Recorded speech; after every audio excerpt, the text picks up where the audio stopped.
Yes, Mr. Chesterton, I am a rationalist, and I do not believe in miracles. The rationalist denies all miracles alike. He does not waste his time questioning them. He does not pretend to be agnostic about them. He does not suspend his judgment until they shall be proved. He denies them for the plain, simple reason that miracles are impossible.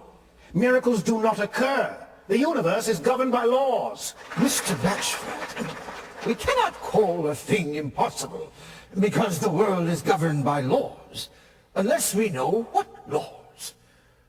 You know all about the laws in the universe, and if you do not know, how can you possibly know anything about the exceptions?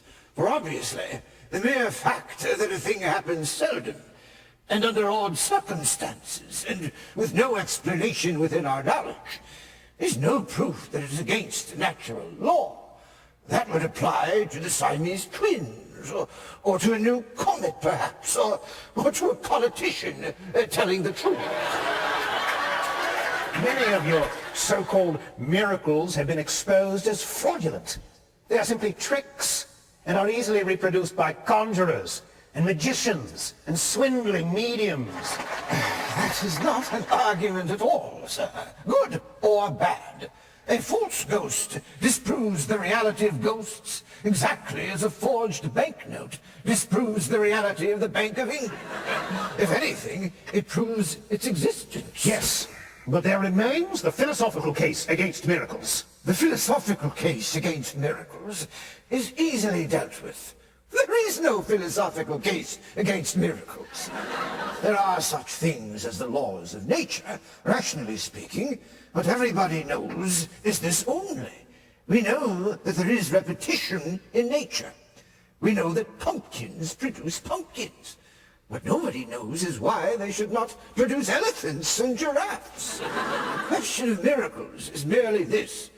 Do you know why a pumpkin goes on being a pumpkin? You can't be serious. Of course I'm serious. If you do not know why a pumpkin goes on being a pumpkin, you cannot possibly tell whether a pumpkin could turn into a coach or could not. It is a law of nature that pumpkins should go on being pumpkins. That only means that pumpkins generally do remain pumpkins, which is obvious, and does not say why. Experience is against it. That means so long as pumpkins are pumpkins, their conduct is pumpkiny, and bears no resemblance to the conduct of a coach. That is fairly obvious.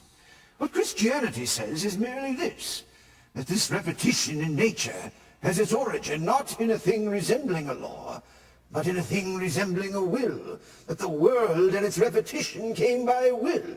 It believes that a God who could do anything so extraordinary as making pumpkins go on being pumpkins is capable of anything. If you do not think it extraordinary that a pumpkin is always a pumpkin, you have not even begun philosophy. Historical evidence is against it. The historical case against miracles is also rather simple. It consists of calling miracles impossible, then saying that no one but a fool believes impossibilities, then declaring that there is no wise evidence on behalf of the miraculous. The whole trick is done by means of leaning alternately on the philosophical and historical objection. If we say miracles are theoretically possible, you say, yes, but there is no evidence for them. When we take all of the records of the human race and say, here is your evidence, you say, but these people were superstitious. They believed in impossible things. The fact is that believers in miracles accept them only in connection with some dogma. The disbelievers in miracles examine the evidence fairly and find it unconvincing. The fact, Mr. Blachford, is quite the other way. The believers in miracles accept them, rightly or wrongly, because they have evidence for them.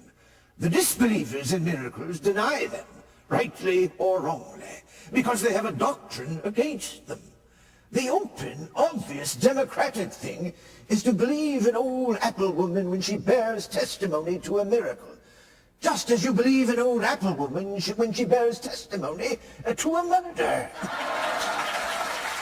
Murder, Mr. Chesterton, however unusual and unpleasant, is still more natural than its miraculous antithesis, resurrection. A miracle is an incident, true or false, like a murder. And all that we want in a witness to an incident is that the witness should be honest and in possession of his 5 senses. One does not need any learning to say that a man was killed or that a man was raised from the dead. One does not need to be an astronomer to say that a star fell from heaven, or a botanist to say that a fig tree is withered, or a chemist to say that one had seen water turn to wine, or a surgeon to say that one has seen wounds in the hands of St. Francis.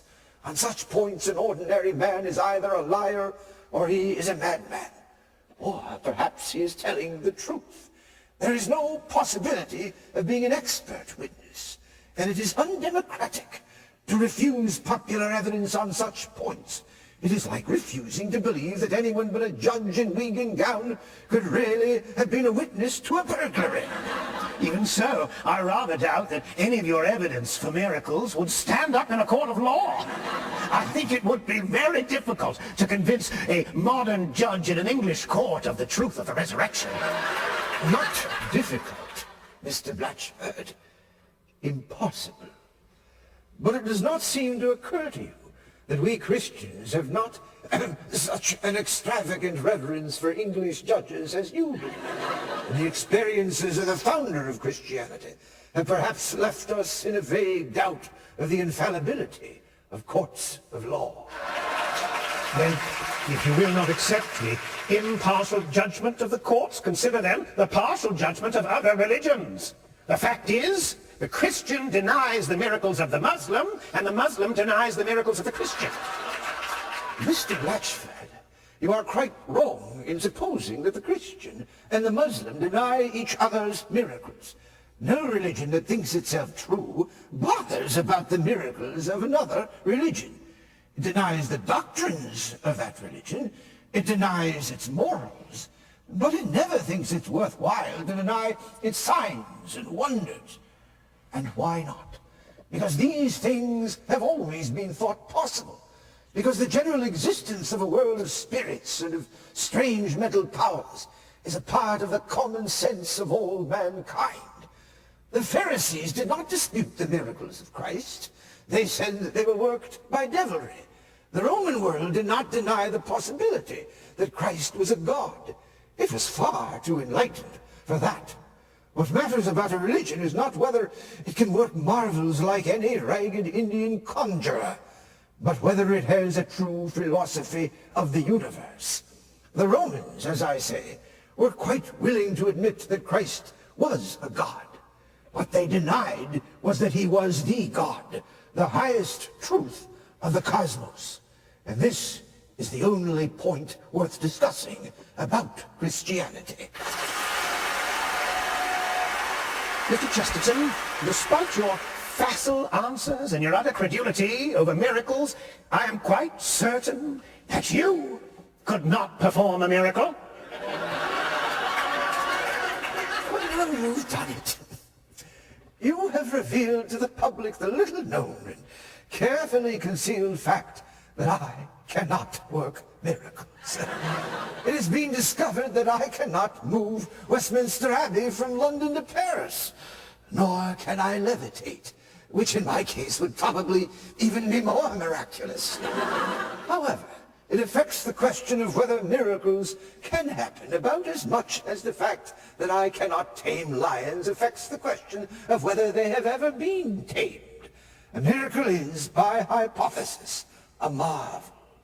That is to say, it is a very rare and very unexpected thing.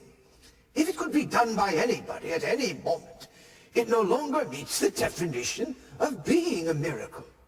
I cannot work miracles, but I think it probable that there are some people who can. And I seem to remember somebody who, I believe, could work miracles, but who was taunted in the hour of death with not working them, and taunted in vain.